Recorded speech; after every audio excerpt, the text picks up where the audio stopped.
Fala galera, beleza? Estamos começando o nosso vídeo de língua portuguesa do 9º ano. Seja bem-vinda, seja bem-vindo. Nosso conteúdo é entrevista. Acompanhe agora os objetivos da aula. Eles são ler e compreender entrevista, reconhecer o assunto, localizar informações explícitas, inferir informações implícitas, identificar tese e argumentos. Vamos a uma definição do gênero entrevista. Ele se estrutura em perguntas e respostas, tem origem na modalidade oral, porque é o resultado da interação verbal de entrevistador e entrevistado. Então, um entrevistador, um jornalista, na maioria das vezes, formula algumas perguntas, já pensando, já ciente de quem é a personalidade que ele irá fazer essas perguntas, sobre a temática também que será abordada, e em um dia determinado eles se encontram e se realiza a entrevista. Sempre com uma preocupação com a linguagem normalmente se adequa ao público leitor. Se é um veículo de comunicação voltado para os jovens, a linguagem é mais popular. Se é um meio de comunicação mais abrangente, um jornal de divulgação nacional ou internacional também, temos a internet que possibilita isso, o jornal ser acessado pelo mundo inteiro, a preocupação com a linguagem é maior. Então, daí se respeita a norma padrão, evita-se gírias, evita-se formas coloquiais. E ainda, o entrevistador tem o papel de sempre retomar a temática em caso de uma fuga de tema. E o entrevistado sempre tem a atribuição de responder com clareza. Afinal, a entrevista é para informar, para esclarecer a respeito de algum tema, algum assunto. Então, ele não pode dar respostas confusas. Vamos agora à leitura de uma entrevista sobre a escolha da profissão. Observe. O segredo para escolher bem uma carreira é o autoconhecimento. A dica é do psicólogo especializado em orientação vocacional, Fernando Aguiar. Optar por uma profissão pela perspectiva de ganhar dinheiro, mas sem gostar dela, é um atalho para a frustração. Como os jovens podem ter clareza sobre qual carreira seguir? Qualquer processo de escolha ou planejamento tem de começar com o autoconhecimento. É preciso pensar sobre as respostas para perguntas como: quem sou eu e o que quero para a minha vida? Na internet, há vários testes de orientação profissional gratuitos que pecam por priorizar apenas os cursos disponíveis no mercado em vez de valorizar o autoconhecimento. Todo profissional terá algum momento de crise ao longo da carreira. É nessas horas que a gente reflete sobre o que deseja continuar fazendo pelo resto da vida. Se tiver feito uma escolha desconectada com os próprios propósitos, a pessoa pode se sentir forçada a permanecer trabalhando com aquilo por falta de outra oportunidade, o que causa sofrimento e até adoecimento. Só com o autoconhecimento é possível fazer escolhas bem feitas. Como começar essa jornada de autoconhecimento? É difícil, dá trabalho, normalmente é algo complexo de se fazer sozinho. A ajuda de amigos, familiares ou de um profissional se faz necessária para que a pessoa possa entender as próprias características e interesses. Para quem quer iniciar esse processo sozinho, uma sugestão é fazer uma lista de coisas de que gosta e outra de coisas de que não gosta. Escreva sobre quem você é e sua trajetória de vida, explicando com o que se identifica ou não. Colocar no papel pode ajudá-lo a visualizar seu perfil no mundo. Muitos jovens que vão prestar vestibular ou Enem, Exame Nacional do Ensino Médio, se sentem numa encruzilhada sobre a escolha da profissão. Às vezes, não se identificam com nenhum curso. Qual a dica para quem está nessa situação? A única opção é se preparar.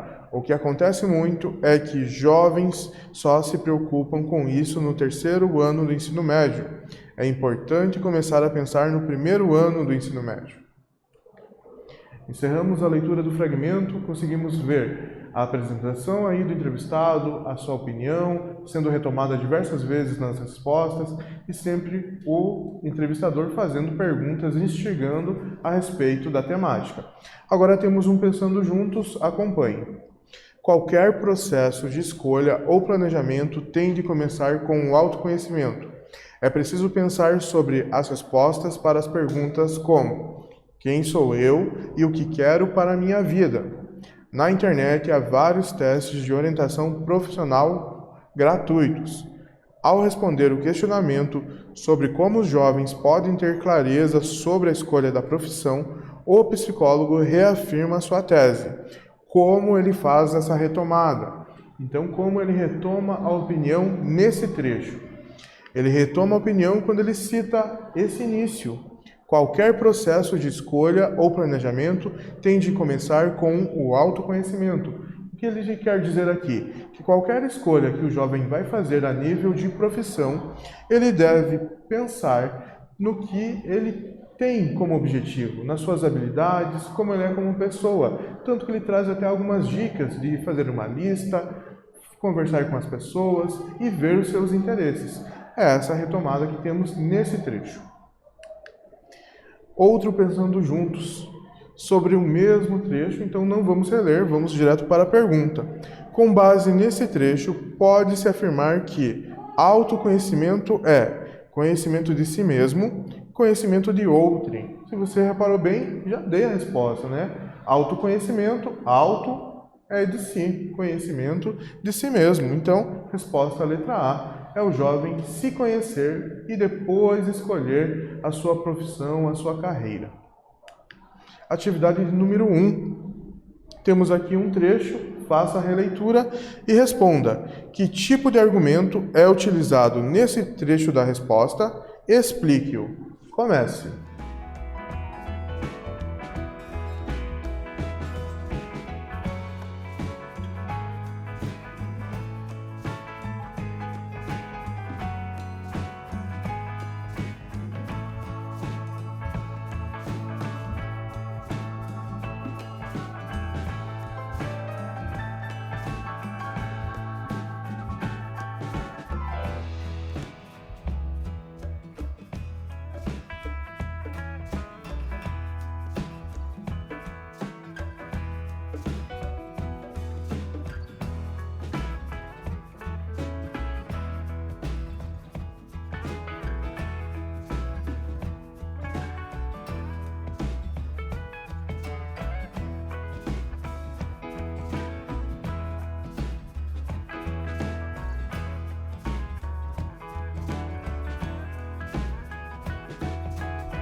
Retornamos, vamos à correção.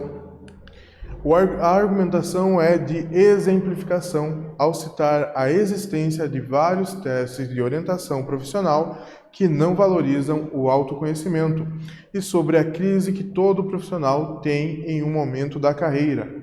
Isso mesmo, o argumento que temos nesta resposta é um exemplo em que o entrevistado traz da questão de o jovem poder encontrar vários testes. Mas esses testes não têm aí o objetivo de relacionar as habilidades, o autoconhecimento. Os testes trazem como alvo apenas os cursos, as carreiras que estão em alta no momento, os mais procurados, e não as habilidades, os interesses de cada jovem. Então nós temos aqui um exemplo, e é o tipo de argumento apresentado na resposta. Atividade de número 2. Faça a leitura comigo, é um novo trecho. Se tiver feito uma escolha desconectada com os próprios propósitos, a pessoa pode se sentir forçada a permanecer trabalhando com aquilo por falta de outra oportunidade, o que causa sofrimento e até adoecimento. Nessa resposta, o entrevistado utiliza argumentos de causa e de consequência. Identifique-os. B. Qual é a função da utilização desses argumentos? Então, releia o trecho e separe a causa e a consequência. E também justifique qual que é a função dele apresentar esses argumentos. Responda.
Retornamos.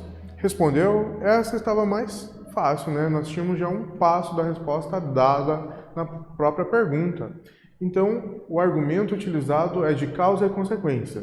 E o seu trabalho era encontrar qual era a causa, qual era a consequência. e depois ainda responder qual é a função desse argumento apresentado. Então vamos à correção. O argumento de causa, se tiver feito uma escolha desconectada com os próprios propósitos, a pessoa pode se sentir forçada a permanecer trabalhando com aquilo por falta de outra oportunidade. E a consequência, o argumento de consequência, o que causa sofrimento e até adoecimento. Letra B, a função desses argumentos é sustentar a tese. Isso mesmo. Então, vamos ver cada argumento em detalhe. Ele apresenta uma causa, um motivo, que é a pessoa escolher a profissão desconectada com os objetivos. A pessoa tem os objetivos, almeja, deseja algo, mas faz uma escolha totalmente diferente com o que ela quer, né? Um pouco contraditório. E qual que é o resultado disso? A consequência. A pessoa sofre porque não é o que ela esperava, ela fica doente porque ela está fazendo algo que ela não gosta, que ela não tem interesse. E a função dele é apresentar essa causa e essa consequência na sua resposta é sustentar a tese, é sustentar a sua opinião. Lembrando que a ideia do entrevistado é convencer, informar e também convencer. Então ele traz esse argumento para convencer o seu leitor que, caso ele faça uma escolha desconectada dos propósitos, que não tenha ligação com o que ele quer mesmo para a vida, ele pode ter aí um sofrimento, ele pode ter um desgosto e até uma doença gerada por essa escolha mal pensada, longe dos objetivos. Atividade número 3. De acordo com o psicólogo, o jovem pode realizar a busca por autoconhecimento sozinho. De que forma essa busca pode ser feita e quando? Responda.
Voltamos. Conseguiu responder as duas perguntas? Então vamos para a resposta.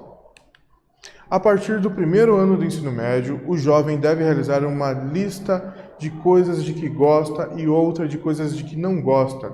Escrever sobre quem é e sua trajetória de vida, explicando com o que se identifica ou não. Isso mesmo, se você observou, o entrevistado dá esse passo a passo para o jovem que quer começar a se conhecer, né? Ter essa ideia do autoconhecimento para depois fazer a escolha. Então ele sugere que o jovem não deve pensar nisso no último ano do ensino médio, e sim no primeiro ano. Então ele tem 3 anos para se conhecer e daí sim decidir sobre sua carreira. E ele cita que o jovem deve escrever, fazer uma lista, colocar suas habilidades, seus interesses, que é uma forma de se ver, né? Se ver no papel, conhecer, traçar o seu perfil e daí ter uma noção do que vai seguir como carreira. Então nós temos aqui esse passo a passo bem detalhado pelo entrevistado para o jovem. Você já pensou sobre isso? Você pode responder, não, eu estou no 9º ano ainda, né, professor? Mas no 9º ano, falta um pouco já para o primeiro ano do ensino médio. Então você também pode seguir esse passo, nada te impede. Você pode também fazer uma lista, já ir pesquisando aí as carreiras e vendo também os seus interesses para que no futuro você faça uma boa escolha de qual carreira vai seguir. Então, não perca tempo, pegue essa entrevista e liste também seus interesses, o que você gosta, o que você não gosta, converse com seus familiares, faça aí uma pesquisa das profissões que tem uma relação com a sua área de interesse e você já começa a pensar nisso antes de chegar ainda no primeiro ano do ensino médio, hein? Fica essa dica. Agora temos um Pensando Juntos. Vamos reler esse trecho e ver a pergunta, né?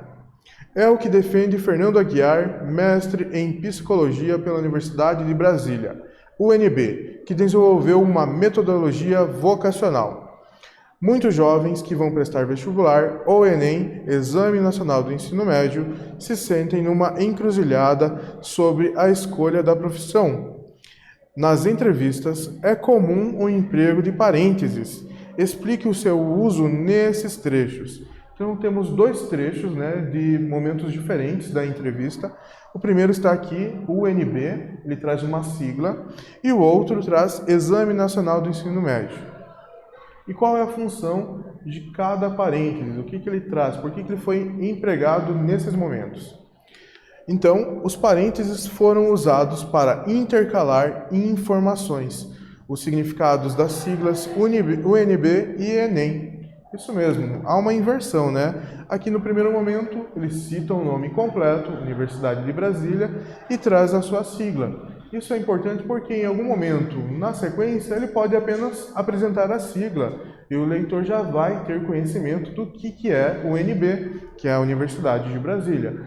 Da mesma forma, como são jovens que estão começando esse processo de escolha da profissão, por mais que eles vejam propagandas, vejam cartazes, as pessoas comentem no seu colégio, no seu círculo de amizade, às vezes passa desapercebido o significado da sigla Enem, né? A pessoa sabe que é um teste, sabe que tem dia marcado, que precisa ter uma inscrição, mas ela não sabe muitas vezes o que significa a sigla, pois é tão comum, né, falar rápido, abreviado. Então, se faz necessário também, nesse momento que se trata desse tema de escolha, trazer o significado completo do que é o Enem, o Exame Nacional do Ensino Médio, que abre portas aí para muitas faculdades, até fazendo com que a pessoa não precise prestar o vestibular se ele tem uma boa nota no Enem, né? Temos um outro Pensando Juntos, acompanhe, sobre esse mesmo trecho, nós temos uma linguagem aqui figurada. Qual expressão apresenta uma linguagem figurada? Releia, né, comigo e encontre. Muitos jovens que vão prestar vestibular ou Enem se sentem numa encruzilhada sobre a escolha da profissão. Aonde aqui há uma linguagem figurada? Se você prestou atenção, encruzilhada, né? Encruzilhada é um cruzamento. Nós podemos pensar aí no trânsito, né? Onde encontramos um cruzamento, às vezes tem até um sinaleiro para organizar a passagem dos veículos. Então, encruzilhada é a linguagem figurada. Nesse momento é o quê? Se sentem numa encruzilhada e representam um ponto crítico em que uma decisão deve ser tomada. Você imaginou aí um cruzamento qualquer? Pode ser a rua mesmo? Então a pessoa tem pelo menos 3 possibilidades, né? Ela pode ir para a esquerda, para a direita, para a frente ou até mesmo retornar, né? Fazer um retorno.